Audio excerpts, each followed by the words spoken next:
So, so I wanted to do a little video on dead artists. I figured I would do this live, so there's gonna be some comments and shit. And after I say the shit that I want to say, I'll go through the shit at the end. So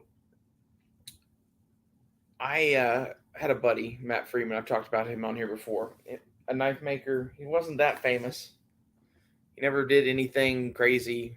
He just made knives on the internet, and I thought it was cool. And he talked to me and gave me advice and that sort of stuff. So when he died, I had three or four things that he had made. And I had paid not much for them because he wasn't that well known and we were friends. And I, one of them was before I started making knives, I designed something I wanted and had him make it because he was what got me back into knife making. Uh, there was a big hiatus where I went to school and did a bunch of other shit besides knife making. And he caught me at this weird time in my life where I wasn't doing anything and I just got a whole bunch of money and I was like, I don't know what I'm going to do with it. So I decided, well, we're going to try making knives. So I threw it into a whole bunch of stuff related to that and did that for a while. And I wanted to know how to make that shit. And I figured I had the opportunity to do it. So I was going to do it. And if I could sell some knives while I was doing it, great. But this brings us to dead artists because when my friend died, those knives that I didn't pay that much money for, they sold for enough money to support me to continue to learn making knives for a further 2 years. Which I know that sounds like a lot of money, but it's really not. I live real poor, and I don't take much, and I recycle a lot, and like I'm a weirdo. So it was a lot of money, but it wasn't that much money, and I don't know. It hit me then that everything that I make is going to be in someone's collection, or there's going to be a masterpiece that gets handed down and sold, whatever, especially if I put a lot of work into it, which I do on my knives. Most of my knives, I like making stuff for myself and then selling it. That's one of the things I learned. I don't like making something that someone like has expectations of, because if you make something with expectations of it, like as the artist, I never feel that I am going to meet those expectations. It's not that I would or wouldn't. People are always happy with everything I make them. This is about in my own head. But if I'm the one doing it, I can be happy or not happy at the end. And it's sort of like, do you want, you know, the fucking gun that, John Wick carries or whatever? Or do you want the gun that the guy that trained John Wick to do what he does actually uses or something like that? There's a difference. And that's kind of where the art thing comes in, I think. And I think that's kind of cool. And it's like that in everything. Everything old is going to start appreciating in value and whatever. Things are of their time, even custom knives or whatever. And if you're watching live, leave comments and stuff. I'll get to those after I finish saying what I'm going to say about dead artists. That's why we're doing this live. Um, like Van Gogh's paintings here. I don't know why those popped up other than I like Van Gogh and maybe Google knows me. But those paintings are not worth millions. And like think about that when you buy shit. Like if you're gonna go buy something, this is why you buy a handmade thing and not like a cheap one. Now, if you're gonna go destroy it, buy the cheap one. That's what Swiss Army knives are made for or whatever. That's pretty much all the point that I really had to make about that. And the rest of this, I just wanted to talk to you guys, I guess, for a minute or two, fill in the rest of it. So Shenanigans 5, hi. We had someone else for a half a second, and then they heard me talking about dead artists and left. It's a great way to really sell your live stream, is to start it out talking about dead people and how you're making money off of them. But with my friend and those knives, my feeling was that if he were alive and he saw that his knives could sell for 10 grand, he'd be like, sell those bitches and buy more tools. We'll make more knives. And that's why after I did that, I made a knife almost exactly like something he would make to a T in his style. It's even marked like one of his, but I varied the marking so that it's my marking. I altered his marking from it was a CMFTW knives to I altered it to Klein knives. Fuck the world, so it's CKFTW. So I changed the M to a K. I think that's pretty cool. That I only changed a little bit of his logo and made it my own. And like the reason I made that knife was because I was missing him, and I knew I had to sell those knives because I had to, and I still wanted to have something that he had, and I kept a cold steel Raja 2 that he had modified. He had two of them, and he wrote truth and reconciliation on them with a Dremel tool. And he did a bunch of other like little cool mods to him and stuff. And I gave one to my buddy that I'm talking about getting land with, and I have the other one. Shenanigan. LOL, I made floggers through college. Very nice, exotic wood.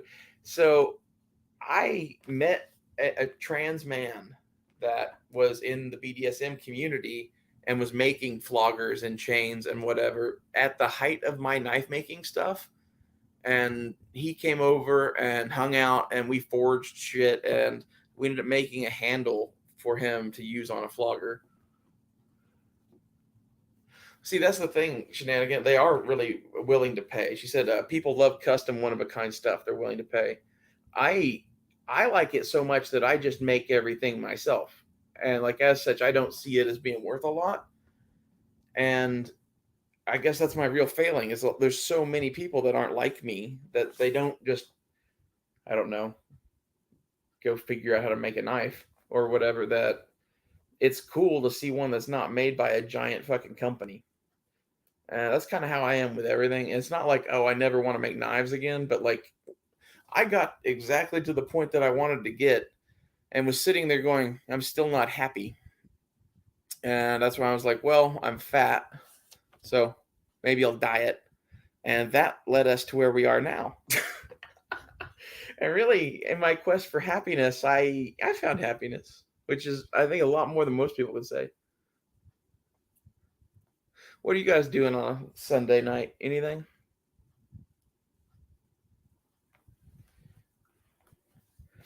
Now I just need to be able to find happiness and being able to forge at the same time. That would be cool. Although I have a new boyfriend, and if things go his way, I think I'm probably not going to be forging so much, and I'm just going to be like baking and cooking and shit. Because I don't know. Apparently, he thinks my food looks delicious. I have to say he's right. So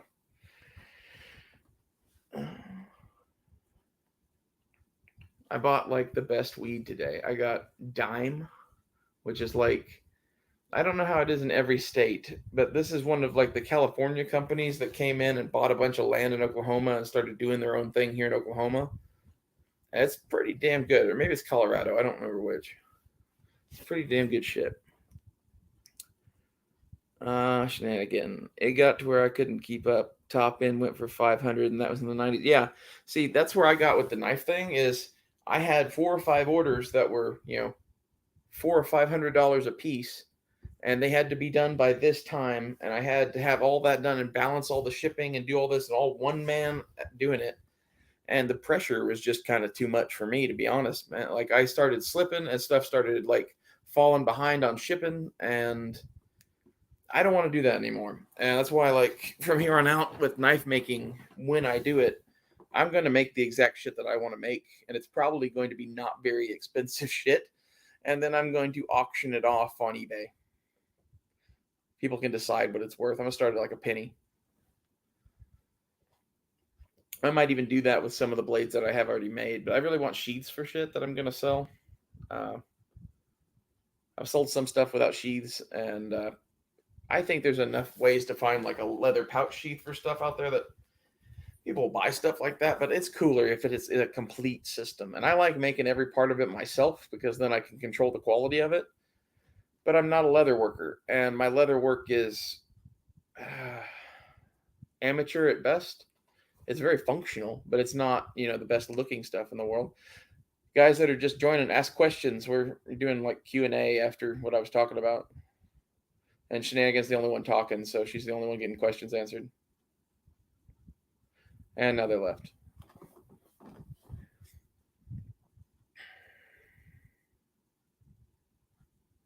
I guess maybe if I want to do a Q&A type thing, I should probably like announce that I'm doing it. Hello, new people. Leave comments. What do you guys want to talk about?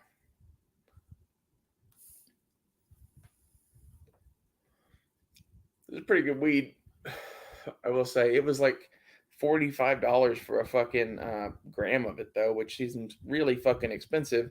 But I was paying 10 or 15 bucks a gram for stuff, and I don't know what's happening here in Oklahoma, but it seems like there's a shortage of everything really, but there's a weed shortage.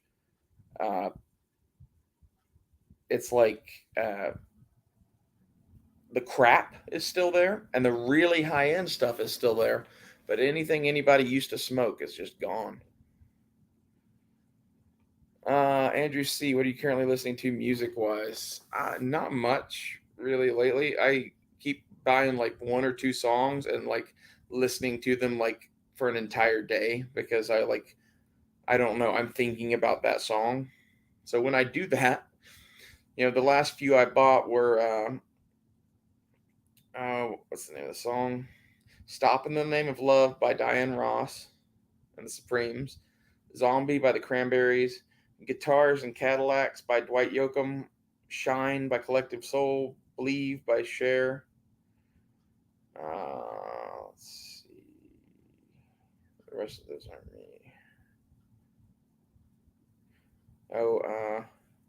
Midnight Rider by the Allman Brothers. I love that song. That's some of the stuff I like. That's like the last stuff that I bought on iTunes.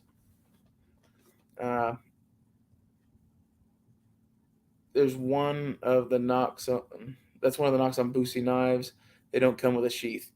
Yeah, see, that's my things. I don't want to be Boosie. Like Boosie charging $1,200 for a knife that doesn't come with a way to carry it seems, well, bold.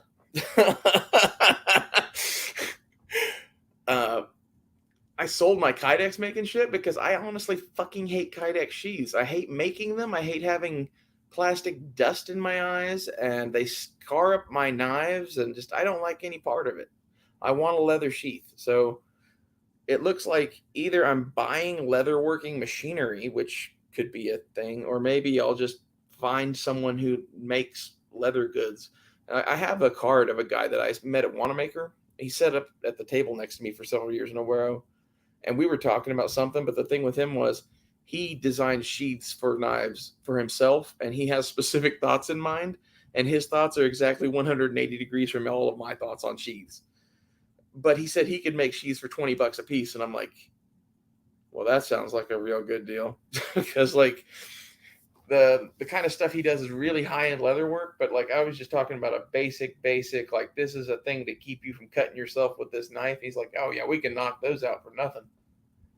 So I know it can be done, but I don't know how to find someone that will actually listen to me on what I want and not just do what they think is best on a fucking knife sheath, because they're, a leather dude who's been doing leather longer than I've been alive. And I get that. And in some ways, I think I'd be best just to send him a bunch of knives and have him make sheaths for them and then pick a pattern that he makes and just say, I want them all in that. Might do that. Then Shenanigans. My friend was a sound engineer. He did sound for concerts. I got to meet and made several leather pieces for Joan Jett. Joan Jett is like my fucking hero, idol, whatever. I listen to Joan Jett all the time. It's what I have in the car for when I'm going somewhere that I'm going to be doing something where I have to get in someone's face. It's, kicking ass music. And was the band she was with Cherry something? Maybe the song was Cherry. I don't remember. There was something about her that there was a band with her and some other chick, and I think the chick's name was Cherry, but I don't remember what it was. That's where the song Cherry Bomb came from, but I don't remember what that was. Maybe one of you will. I kind of want to go see some movies and shit. The last movie I saw was Top Gun, and I really liked that movie. But that's the first movie that I've seen since COVID that I actually liked. Um, there's a pretty bad spell of fucking movies there through COVID, and I don't know exactly what that was about. Like, it wasn't just that COVID happened; it was like all of the movies before COVID happened were getting shitty, and then they got extra shitty during COVID. Shenanigans says The Runaways, Cherry Bomb. Yes, that's the Runaways. That's the name of the band. There's like great documentary ish like movie made about the Runaways that has I forget what's her name, Kristen Stewart in it, and I was actually impressed with that movie. I watched that with Dakota, and we were both like, "Wow, I didn't know Kristen Stewart was that good of an actress." Because we were both kind of in the like anti her crowd after the like slutty vampire movies or whatever. I can't get into that shit.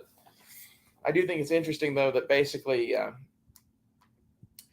it seems like all of the movies that are made for women to be all like ugly over or whatever, it's either like a vampire or a pirate or a powerful businessman that's going to lock you up and tie you to his bed and do things to you. There's a lot of like, ladies, you can be honest with us.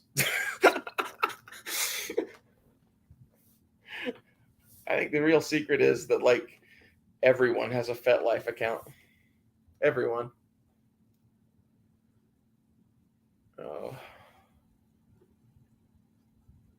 I think it's funny that you made floggers. I wish I could get into the kink community making knives. You could make so much money selling like witchy looking sacrificial daggers with blunt edges. Then you don't need sheaths, although they'd want one. But they'd probably want like a sheath made of like a human penis or something like that, and those are hard to come by.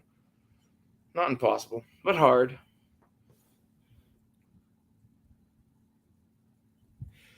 So, Andrew C., any books that influenced you? Like books on what? I guess would be the question there. Like the book that influenced me the most is probably My Side of the Mountain.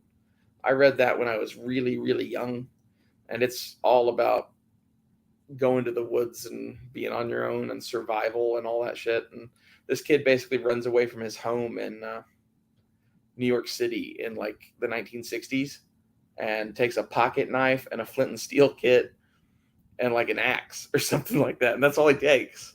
He ends up like damn near starving to death on the first day, and somebody helps him, and he ends up burning out a tree into a home. It's a pretty cool book.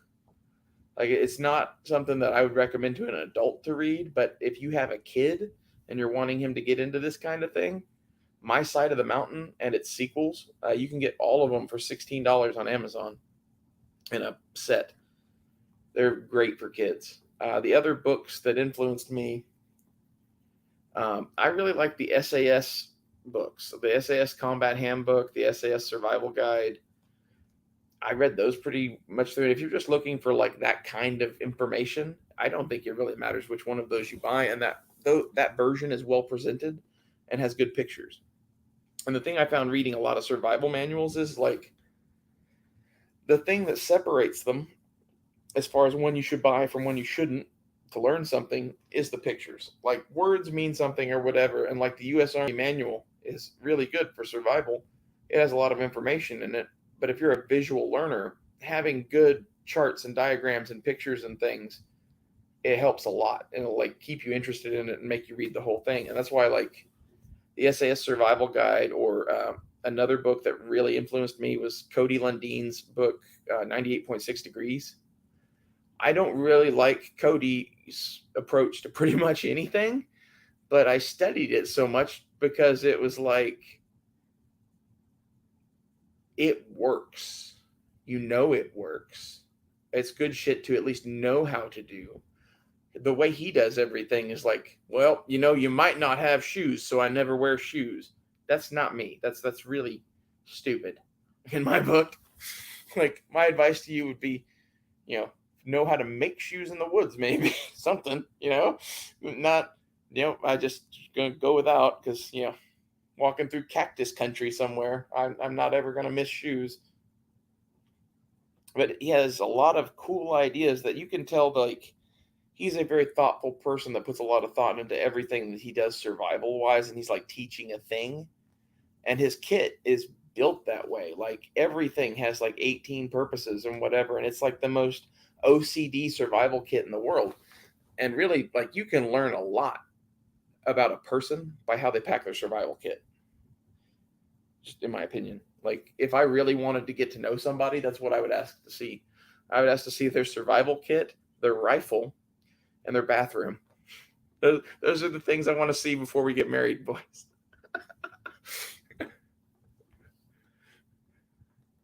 Shenanigan. I did leather and steel work, various equipment. Funny thing is, I totally didn't set out to do that stuff. See, like, I didn't want to do any of that stuff either. I wanted a knife for free. And my grandfather told me that if you worked hard enough that you could get that. And technically, he was damn near right. He did lie to me like a motherfucker, but he was damn near right. Like, I've produced $500 knives that cost me $9 in materials. So, yeah, he's right, but he's fucking motherfucker. Because, like, I was like 10 when he told me that, and I just got obsessed over it. I bought all the books I could find on it at the gun show, and started trying to fucking work on shit in the backyard and shit in high school. Like, as soon as like I could be left alone with power tools, that's all we did. And it became like, it wasn't like I wanted to work on metal, it's that I had to. It's, we're doing this for whatever reason. And like, a lot of that was, it was a thing that I wanted to know how to do. Like, the thing that separates me, I think, from a lot of people who are into knife making is I like to make every part of a thing that I make. So I literally take stuff from a pile of components or materials, really, to a finished product. And what I like to do even more than that, if I can, is make the materials, if I can. So I have knives that I cut the wood for the scales on, and knives that, like, were a random piece of fucking metal that I found somewhere and cleaned up. I never really did any Damascus or anything like that. That's like the ultimate way to like recycle and shit.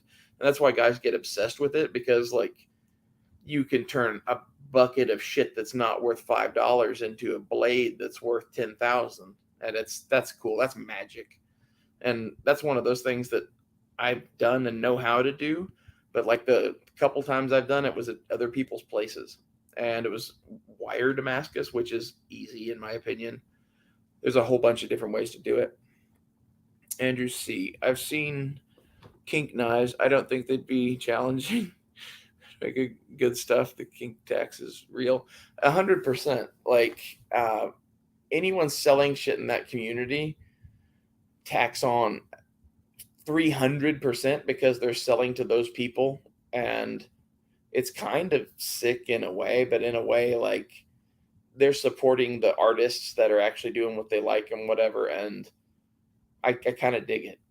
I would really like to figure out a way into that community to sell knives, because like there's a market for people that either want them sharp, which is, I don't know if I would do that, or a whole bunch of them want dull knives that look scary and cool and whatever. And like, I could fucking do that, like design some fantasy shit.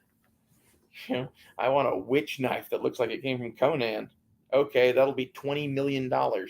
Thank you. It's one of those things that like I would only take commissions like that if it was like a ridiculous amount of money and you gave me 5 words to go on for the knife. No complaints on what you get at the end. Like, that would be the deal on it. Like, it's whatever I make. Give me 5 words that describe this knife. Conan, witch, titties, dull, titties.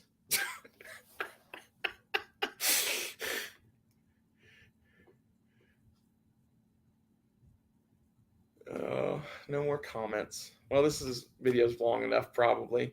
It's been about dead artists and knives and kink. Like, I don't know what I'm going to title this now, but thanks for watching, and please subscribe and go check out my Patreon. It's the link is in all of the recent videos. It's not in this one because I haven't put it there yet, but it will be there after this video's done. So thanks again, guys, and unless anyone has anything else to say, I don't think you do. Later.